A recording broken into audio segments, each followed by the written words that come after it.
Who are the Jehovah Witnesses? Well, if you've ever talked to them on your doorstep, that's because you didn't hide behind a sofa or underneath the bed. They probably sounded a lot like any other Christian group out there. But nothing could be further from the truth. The fact of the matter is that the Watchtower Bible and Tract Society is what's known as a pseudo-Christian group.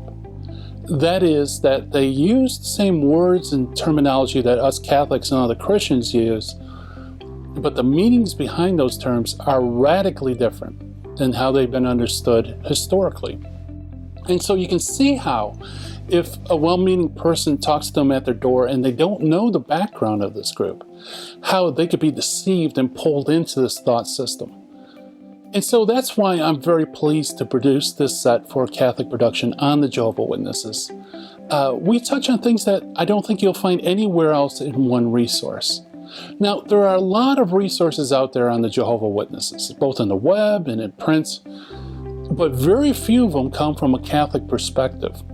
And as you can imagine, these few resources really can't touch on everything. So in this set, I tried to hit points that you normally wouldn't find. For example, most resources, when they look at the history of the Watchtower, focus on false prophecy or scandals. And we do touch on false prophecies and scandals, but we go one step further. We actually look at the prehistory of the Watchtower and see how various theological forebears and groups had molded and shaped the worldview so that even before the Watchtower came into existence. We also look at doctrine. As you know, the Jehovah Witnesses are non-Trinitarian. That is, they don't believe in the Trinity. But most resources deal with that issue in terms of proof text. Well, we supply some proof text, but I think we go even more. We look at the real root of the problem, and that is that there is a fundamental error in the understanding of the nature of God that occurred very early on in their history. And that small little error, just like a crack on a windshield, spread throughout their whole belief, so much so that it's almost impossible for them to understand what we believe about the Trinity. So we address this error, and not only does it affect the Trinity, but it also affects how they understand the Incarnation, and it affects how they understand the resurrection as well. We also look at minor doctrines that really separate the Jehovah Witnesses from pretty much everybody else. For example, why won't they accept blood transfusions? Or what is this weird translation called the New World Translation?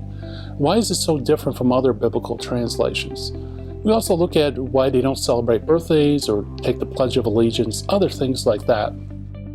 Then finally, I address an area that is rarely addressed, at least in Catholic resources, and that is that the Jehovah Witnesses are not just the pseudo-Christian group, but they are also a coercive group. They use what's called mind control.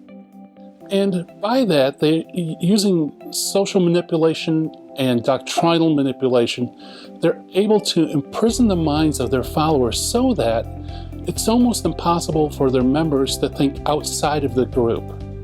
So we look at the basic tenets of mind control and how it applies with the Watchtower Bible and Tract Society, and it also provides some helpful tips and suggestions so that you can help these people escape this prison of the mind.